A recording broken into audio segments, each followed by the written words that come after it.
رمضان المبارک کی رونقیں جا رہی ہیں۔ اللہ تعالیٰ نے کتنا پیارا مہینہ رمضان ہمیں عطا فرمایا، ٹھنڈے روزے، ٹھنڈا موسم، سبحان اللہ۔ ہم نے بھی بھرپور فائدہ اٹھایا، چھوٹے بڑے سب نے روزے رکھے بڑے خوبصورتی طریقے سے۔ اب دھیرے دھیرے رمضان المبارک کی رونقیں ختم ہونے کو ہیں۔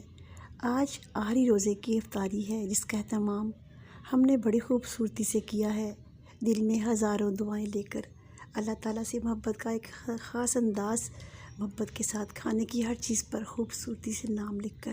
ابھی تو تیاریاں جاری ہیں کیونکہ ٹائم تھوڑا سا باقی ہے، مگر ہم اہتمام کے آخری مراحل سے گزر رہے ہیں، اور ساتھ ساتھ ہمیں اللہ کا شکر ادا کرنا چاہیے، اور ہم اللہ کا شکر ادا کر رہے ہیں۔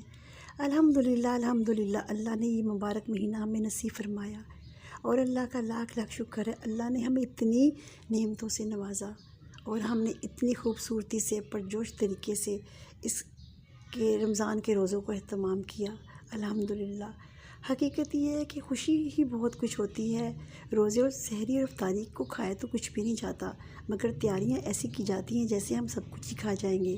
سب سے بڑی خوشی تو یہ ہے کہ ہم اللہ کی خاطر، اللہ کی رضا کے لیے اتنی نعمتیں چھوڑ کر، بھوک پیاس کر کے اللہ کی خاطر روزہ رکھتے ہیں، اور خوش ہوتے ہیں کہ ہم نے روزہ رکھا ہے۔